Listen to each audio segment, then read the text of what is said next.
Hey yo guys, ladies and gentlemen, welcome back to DT Football, Chelsea Football Club back in action. UCL night under the light at the Stamford Bridge. We are playing Pafos and it's the return of David Luiz. I will never forget that 2012-2013 season. I'm telling you, it was legendary. Both the Champions League 2012 and the Europa League 2013. Amazing. It's so nice and great feeling, and I'm sure you will get a very nice and amazing and warm reception from the fans at the Stamford Bridge tomorrow if it's definitely playing, because he has been one of the most instrumental players for Pafos, because they were funded, I believe, less than maybe 10 years ago, that Pafos team that he plays for in Cyprus. So it's a great fit for them playing in the Champions League, and David Luiz back with Pafos at the Stamford Bridge. I'm really looking forward to that game tomorrow. We have transfer update also about Buonanotte, rumors about Julian Alvarez, the Sassy, Sterling. We're going to get into everything. Liam Rosner Presser also. We have been talking about players' well-being and the flu that has been going on in the team, and the Sassy back in training also. We'll get into everything. Please and please, if it's your first time, it's free. Please subscribe, it's free. And don't forget to smash the like button to hype up the video, please and please. And God bless you as you do so. Don't forget to engage in the comment section. Let me know your thoughts about everything we are going to discuss. And please share. And without further ado, let's get into it. The first one I want us to talk about, there is this report about Buonanotte, because I'm sure a lot of us have been wondering why Buonanotte left someone that is supposed to be the replacement to Kopama, right? Okay.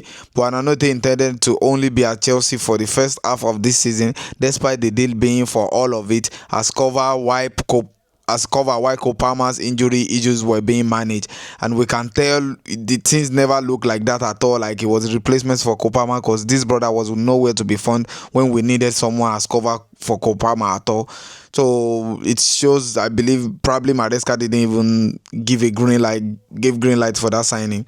And the next one is about Julian Alvarez. Breaking news: Chelsea are interested in signing Atletico Madrid forward Julian Alvarez and are reportedly monitoring the situation, having already made preliminary inquiries. Initial bids are said to be in the region of $100 million, a figure that would represent a healthy profit for Atletico Madrid should they decide to cash in. In my opinion, with the way the things are going and the FFP rule in charge for us, Chelsea need to buy. We need to sell before we can buy. And secondly, I don't believe we have the luxury of signing Julian Alvarez right now, because I'm telling you, some people will even argue Julian Alvarez is not a 9, he's not a 10, he's a player like João Pedro 2.0. But at the same time, some people will say this is just PR, because we have him right there at Manchester City, where we could have gone for him even before we are hearing about Enzo Fernandez moving at all, because they are friends. We could have done the signing then. That was part of the PR that was coming out, that probably Enzo Fernandez is trying to persuade him, but that move never materialized and he moved to Atletico Madrid. So I'm not sure Chelsea will be going for him right now, because we need to sell before we can buy. And about Jeremy Jacquet, there is a report that Chelsea are now open to signing Jeremy Jacquet with an immediately loan back to Rennes until the summer. The Blues have recorded that to Fofana to free up a loan slot. Rennes and Chelsea need to agree on a fee. They want more than 50 million pounds. Talks continue.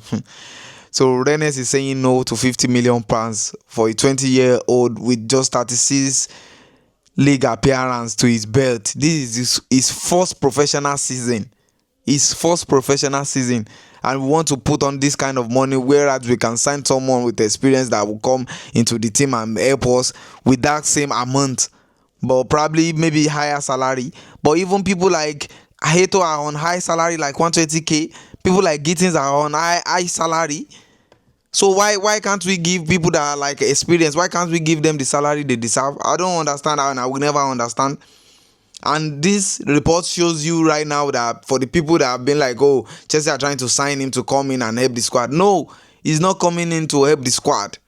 He's not. Because if he's coming in there is nothing like it is summer. You already know, like right now, that this is another project defender. Because we have Anselmino there, we have Sa there. And you are telling me you're signing this one again. And more, let's move. If this is about Sterling, Napoli are discussing whether to sign Raheem Sterling on loan. However, the player is believed to be near on a move to Fulham this month, but how interested the club are in him this time remains to be seen. Yes, I don't know why you want to go to a club that they are not even making a bid for you. Raheem Sterling, I don't know. So let's get it. That's that about the transfer updates. If you are still watching, don't forget to subscribe, smash the like button. Let me know your thoughts about everything. Now, without further ado, let's get into Liam Rosner presser.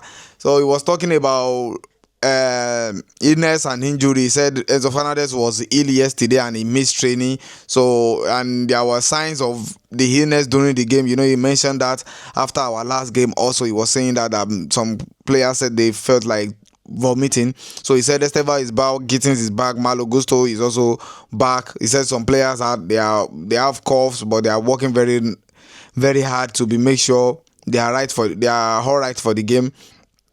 And on Champions League, finally managing a game in the Champions League, he said it's dreams for every player and a coach to manage in this kind of games and playing this competition. So his focus right now is to be successful at this club. And also on the rumors of Jeremy Jacquet, he said if you know him well, he doesn't make comment about other clubs, players. And on Desasi in training, yes, because Desasi is finally training with the first team. He said he met Desasi a couple of days ago and had a very good conversation and discussion with him. So after that, he decided that he should start training with the squad. He said he's not up to fitness yet, but they will work with him. He said about Sterling, he's trying to work something out for Sterling also, because he told every one of them that they have a clean slate with him. But I think the club needs to involve when it comes to Sterling also. In my opinion, Desasi coming back into this team is not for him to come and stay to this team. That is our long-term plan. Maybe I won't be surprised if we are not signing Jeremy Jacquet this January and Desasi will be the one to play 6 months to raise his value. I won't be surprised, I'm telling you guys, because that is where everything is pointing to right now, in my opinion, if you should ask me. And about Tosin injury, he said Tosin have hamstring and he will be out for few weeks. So Tosin, probably that's why Desasi is coming. You never know. And on Della progress, he said he's delighted that Liam is progressing well, that he has worked with him in his career and he used to keep tab on players that he has worked with before. So he was not even surprised when Liam Delap ended up at Chelsea Football Club. And he was asked about Enzo Fernandez being linked with a move away from Chelsea. He said when you're a world-class player, that's something you cannot stop. It will happen always. You will be linked with a move away from the club when you're a world-class player. So it's up to the player to deal with it, and he hopes that they will have a successful working relationship, both long-term and short-term. I don't understand what he means by both long-term and short-term. I want you or I don't want you, I don't get, but let's move. And about avoiding Champions League playoff, he said that would be very nice, and most especially he said when you are a new manager coming in, you want to work extra training days to work. You want to work more, and obviously he has never managed in a Champions League or a club like Chelsea before, so you will need to put in more work, definitely. And it was asked about coming up against David Luiz. He said David Luiz is a player that had an outstanding career already, and he was successful with Chelsea Football Club. So he said he's very sure Luis is working hard to play this game. This is not the biggest game in his career, so it is what it is. So, and on Enzo Fernandez, he was asking about Enzo Fernandez's best position. Liam Rosner said, in his opinion, technically, Enzo Fernandez is an amazing player. He covers a lot of ground, but he doesn't believe he has just one position because he's a coach that also plays player in different positions. So he will use Enzo in different roles because he knows how to play from deep, how to arrive inside the box and everything to score goals. So you cannot say that this is the specific position for Enzo Fernandez. And we're talking about coming in the mid-season and looking to win the Champions League. He said, yes, it will be great to win the Champions League, but you cannot win the Champions League by luck. It's not possible to win the Champions League by luck. And about Mamadou Sarr, he said, congratulations to Sarr, but at the same time, he has respect for Strasbourg. He's not his player. I'm like, bro, Yeah, brother. This is Chelsea. It's owned by Chelsea. What's the? It's starting to act as if it's one Strasbourg that is far away that we don't know about, that is under blue code. What is? He said he doesn't talk about player from other club. Someone at the moment is not his player. I beg, someone that is under contract that we loan is not your player. All this karama, eh? Oh my God. So that is that about Liam Rosner presser.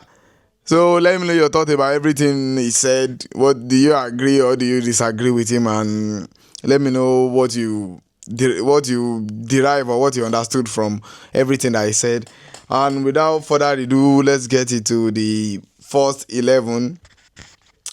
This game, my first 11, I'll be going with Sanchez in goal, definitely, and I'll be going with our strongest 11. What I know to be our strongest 11, I want to see Chaloba and Fofana. I want to see this James. I want to see Cucurella. I want to see Casido and but we might see Casido and Andre Santos. So I'll be going with Andre Santos and Palmer. Yes, Palmer should be able to use this game to just enjoy.